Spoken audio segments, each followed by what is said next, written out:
Whoa, London. Save some tropical weather for the rest of us. What an inspiring backdrop of absolute shite. Good morning, friends. How are you?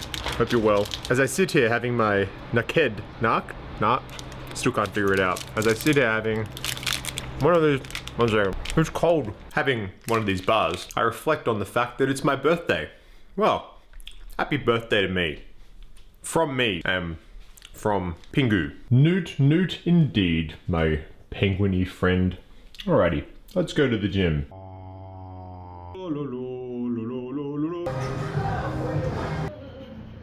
Doing something a little bit different this morning. You ever seen that episode of The Simpsons where Lisa finds herself in a sensory deprivation tank, a float tank? This tank is releasing the full potential of my brain. Ting, ting, walla, bing, bang. Walla, bing, bang, ding, ding, doo. Well, that's where we're going. I've done a couple of them before, but it's been many years. I've never done one in London. So my original idea for some kind of self-care, some kind of self-indulgence this morning on my birthday was going to be going to a Russian spa. You know, the ones where they smack you around with the leaves and throw you in a cold plunge. If my mate Dimmy, who's from the region, is watching this, just know, brother, that I tried to book it in. They didn't have any space for me. I don't think I spoke enough Russian.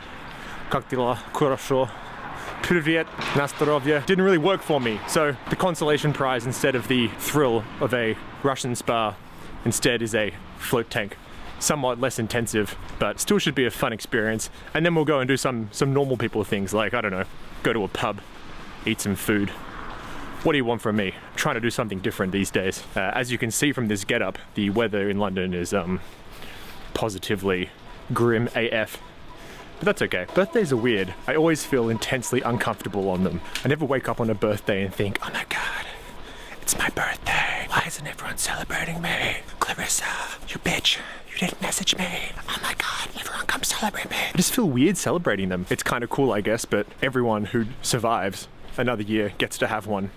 So is it really an achievement? Is surviving an achievement? I suppose, probably is, but the idea of demanding that everyone drop everything and wish you congratulations like you just won the lottery, it's kind of strange.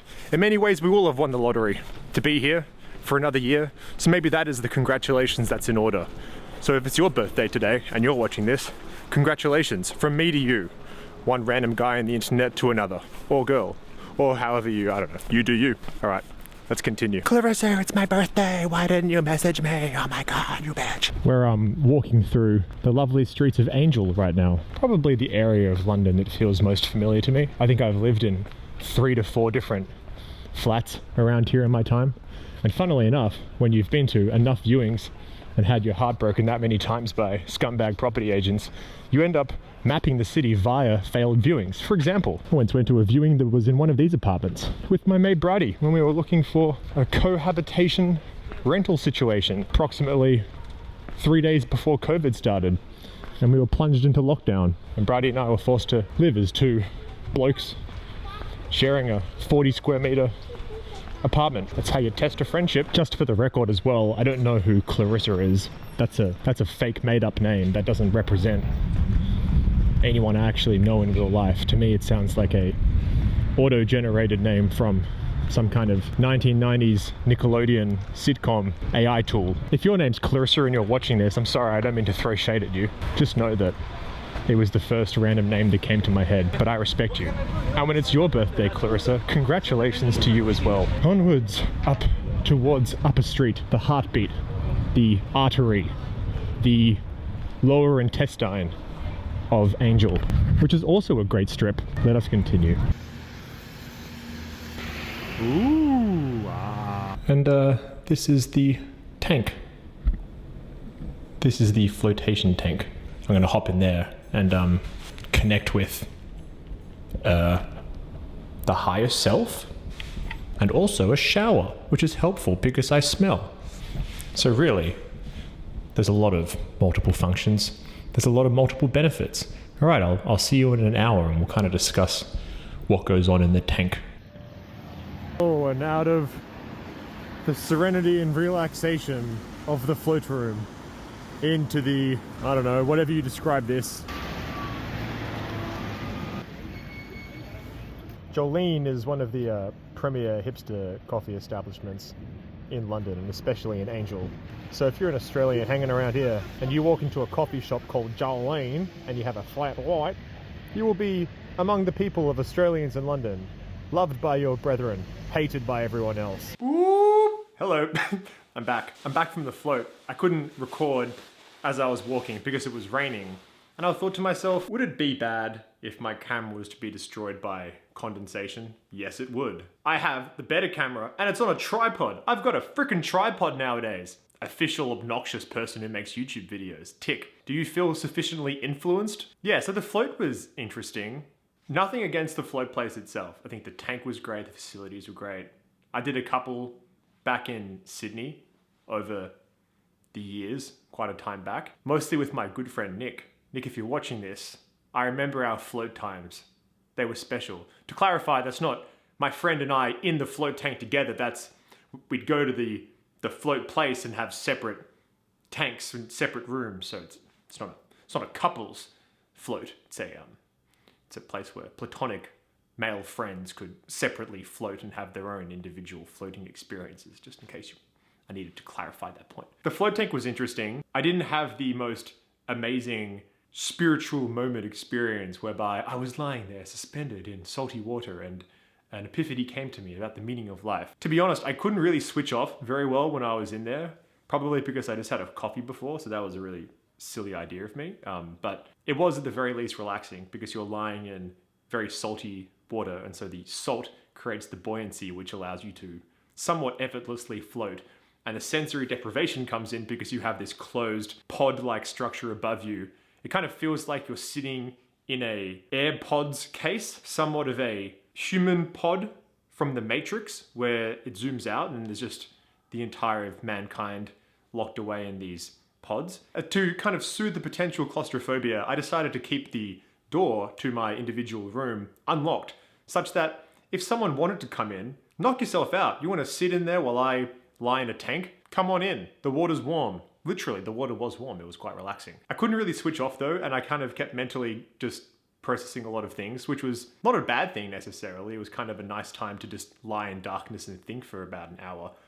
The main thing that was coming into my head was about how my body felt quite stiff and sore. And then I was thinking about fitness goals that I have for this year, which is, of course, to kind of get in better shape, which we all would like to be. But a lot of it for me is managing this kind of underlying chronic pain that I've had for quite a long time due to some boring hip issues, as if I sound like I'm 80 when I'm actually 33. There you go. You hit 33 and your hips fall apart. For all of you young'uns watching, suck it.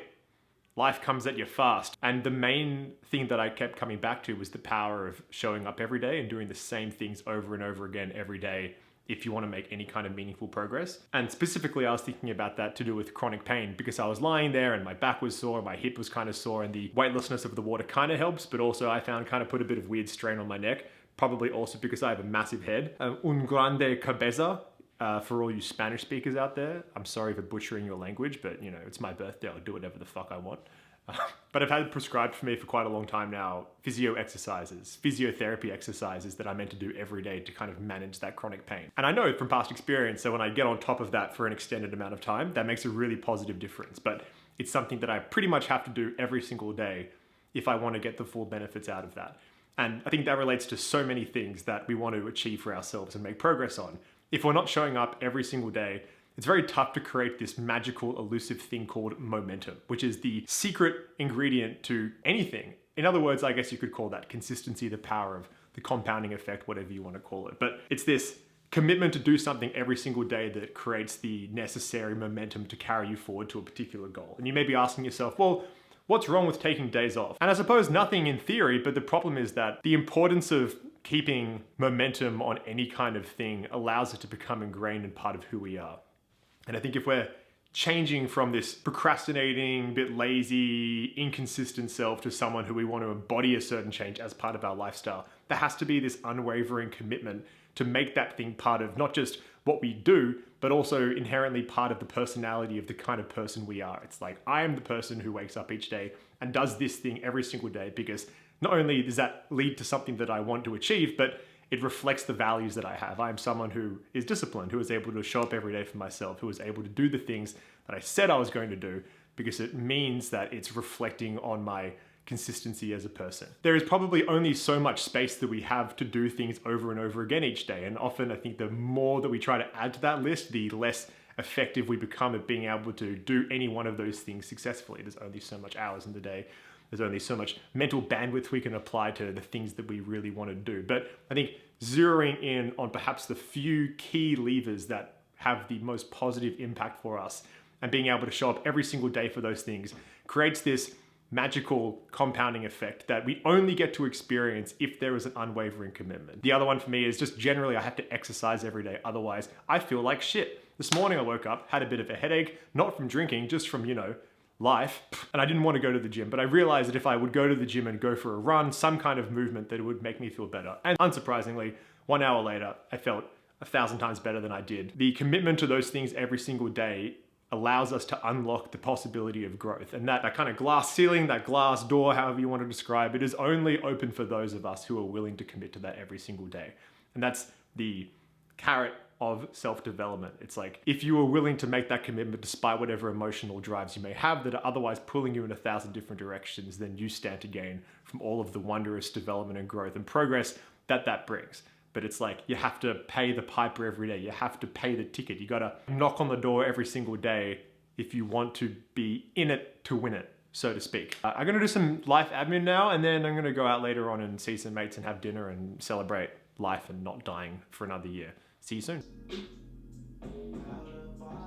What? Random presents arriving for my birthday. Man, people are nice. Thanks. Whoa. Whoa. Whoa. Whoa. Check this out. Fresh flowers. And they smell delightful. You may be thinking, what kind of gift is a set of flowers to a man on his birthday? But let me say this. Who doesn't like delicious smelling flowers? Who doesn't like plants? Who doesn't like their apartment smelling lovely? You don't know. Maybe my apartment smells terrible. Maybe it's just smells of dude. No one wants that smell, but people do want the smell of flowers. Fantastic. Thank you very much, whoever gave this to me. I actually don't know who. It didn't come with a card. I'm going to safely assume or hope that it's someone from my family because, you know, I'm a single person and people aren't really sending me gifts in that romantic sense. I stand corrected. There is actually a card in this present, and it's not from anyone in my family. It's not from my mother or my father or my brother or my sister. It is from another male friend. Now, earlier today as I was chatting with you, I was saying that in a previous float taking experience from years ago, I floated with a platonic male friend named Nick, and I went to significant conditional lengths to confirm that that was a platonic male friend experience. It was like us in separate rooms. And I was, who sends me flowers on my birthday? This same man. Nick, you know who you are. I appreciate it, my friend. Normalize sending flowers to your bloke friends on your birthday. What better gift than saying, hey, you're ugly, and I assume your place smells and looks like shit. This will improve its overall vibe by enough to perhaps make you more of a respectable, acceptable member of society. There is a card attached here. It says, happy birthday to Chew. It's a play on words of the word chew, intimating train, because that's that British train social media guy, Francis Berg, blah, blah, blah, blah, I don't know. He's an absolute G though. Who doesn't love him? Who doesn't love a man that's just enjoying his passion for trains? What an absolute G. Respect to you, Francis, but more respect to my friend Nick, who has given me this lovely present. The message in the card reads, to Anthony, tell me, why can't one man send another man flowers on his birthday? I wish you a very happy birthday, my dear friend. Love you, brother. And I also to you, Nicholas. Hola, dinner time now.